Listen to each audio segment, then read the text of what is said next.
Right now, we are talking about a very serious issue, an issue which we all should care about. It's on protecting women and children online.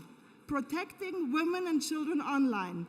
And an interesting specialist is here with us. Antje Weber from Symantec. Please go ahead. Yeah, thank you.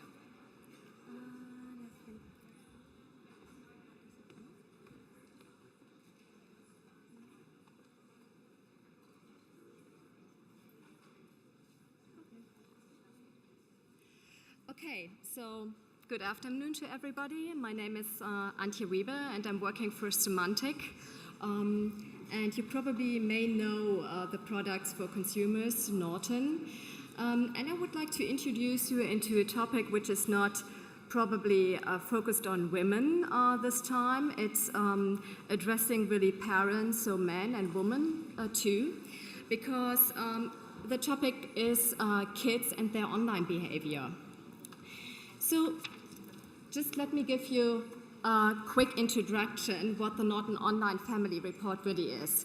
So we conduct the survey every year, so now the third time in a row.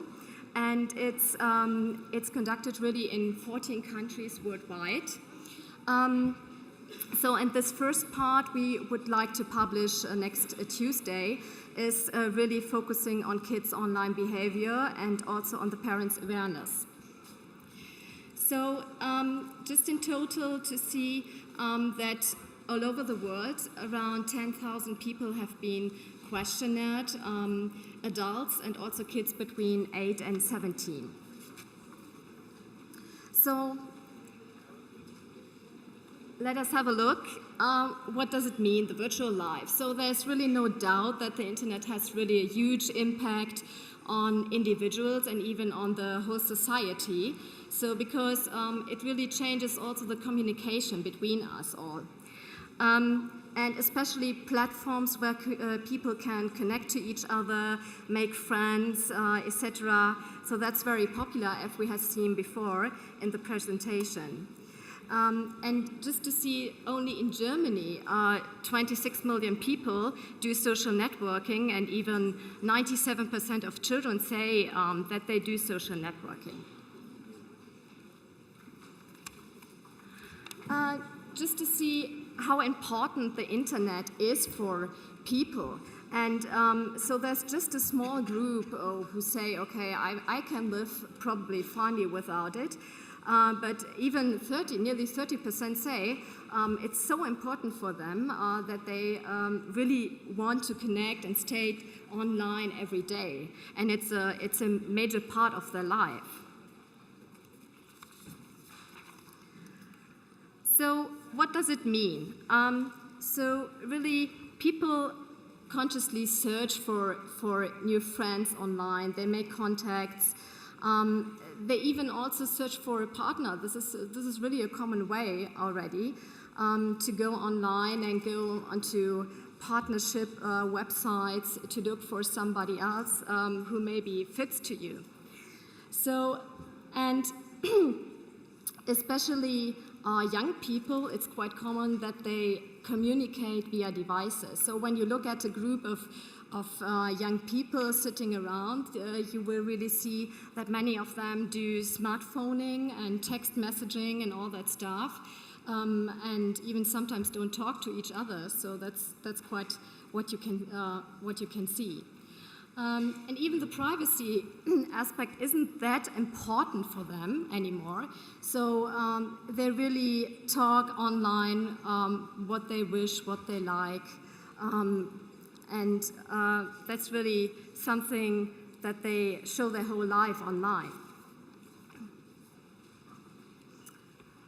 So just a quick overview on the findings. So what we could see that there is really a key development over these 3 years we have conducted now this report.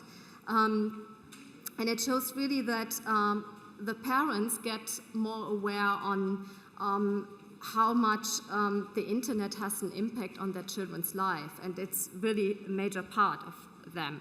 So, and looking back into 2008, we could see just only 23% of parents did know what their kids did online. So that's really a development, and I think it's in the right direction.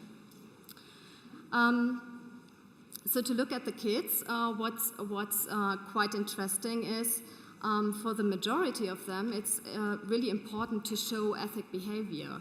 So they follow certain rules so that they can avoid bad experiences.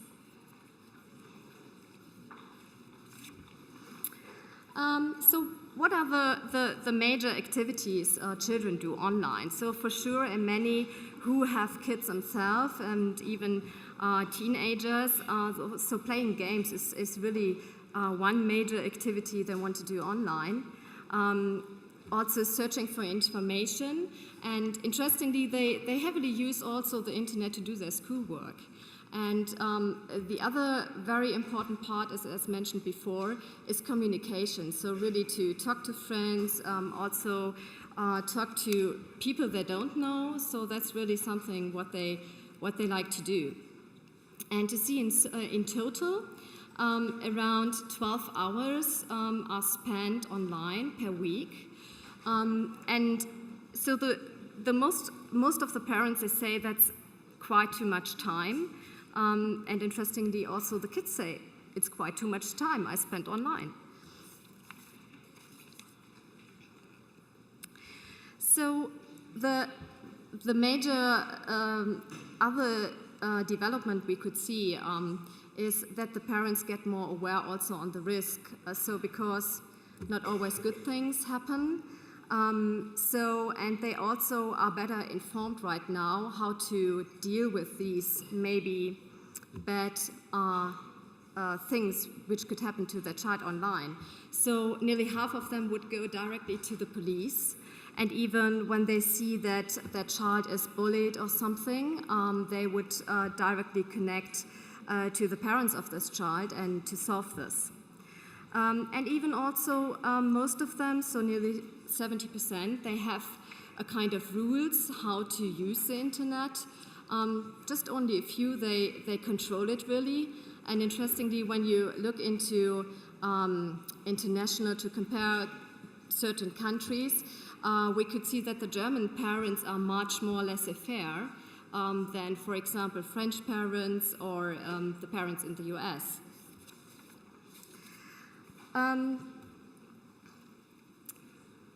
Okay, so to say still there is a lack of information flow from parents to kids, and because kids, they grow up with technology, it's much easier for them to deal with that. So, and it's no surprise that 50% of them say, I'm much more tech savvy than my parents, and probably even more carefully online. And also, what is not that nice, that 57% of them really have had already bad experiences, and just only a third of the parents, they rate this similar. So much more kids have had negative experience than the parents think they have.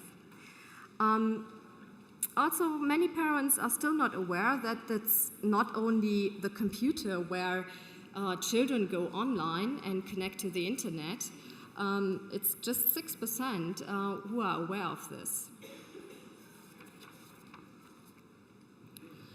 So what we have been interested in was also what is really the human impact on negative online experiences. And so many kids, they say they are shocked, they are distrustful, they feel worried, or even they get angry.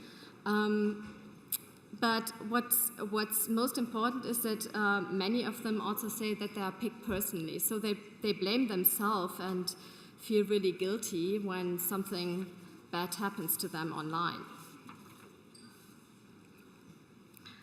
So the conclusion on the kids' side is really that the kids have really a pretty good awareness what is the ethic behavior. So they have 3 key rules. That means don't bully someone, don't harass, don't stalk, or even post embarrassing photos or distribute them. So that's really nice to see that they follow these rules and stay into that. And so most kids do that. Mentioned before, kids are more tech savvy, and still, so parents think they know what their kids do online, but probably the kids say, many of them, no, they don't have even a clue.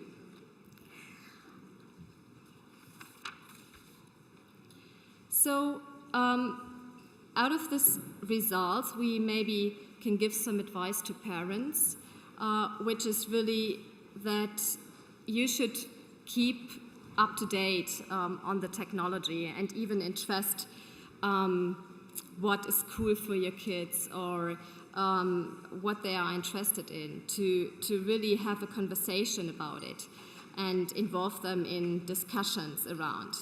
So, and this is really important because there needs to be an exchange regularly on these online topics to also give them a feeling of trust or something, because when negative things happen to them, they turn maybe sooner to people they trust, and it should be probably their parents, and so the situation can be dealt with in a better way. And also to create rules is an important thing, and most of the kids, they really appreciate this too, that their parents give them some advice or restrict even things. But it doesn't really make sense to say, no, I forbid you to go there or to use this and that, because you need to be aware that probably they will go somewhere else and yeah, have the connection there. So, because we are a security company and really know what is happening online, you really need to be aware that there's really a dark side online. So we see every day 8 million attacks, and these attacks really mean that your private data can be stolen. This data is sold on underground forums, so it's really a kind of a cybercrime business happening, and they are making money with it. So, and even persons who don't have really good intentions, like stalkers, bullies, or pedophiles, they are online, so they are there.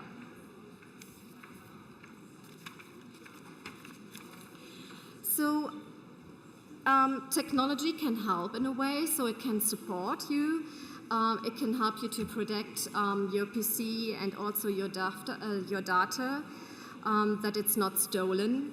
And even parental controls are helpful to create rules and to really have something in place how the internet should be used in your family. And even for younger kids, it's probably helpful to let them explore the internet via safe search sites, so they don't get onto sites with inappropriate content. But yeah, and this is really the sentence I would like to close with, because technology is really a helpful thing, but it cannot replace really the conversation and even the interest by the parents. So often fathers or mothers, they come to us and say, do you have something which could do anything for me?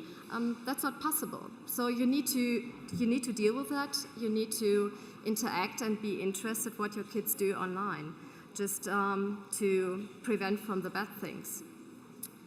So, and thanks very much for your audience, and hopefully it was interesting.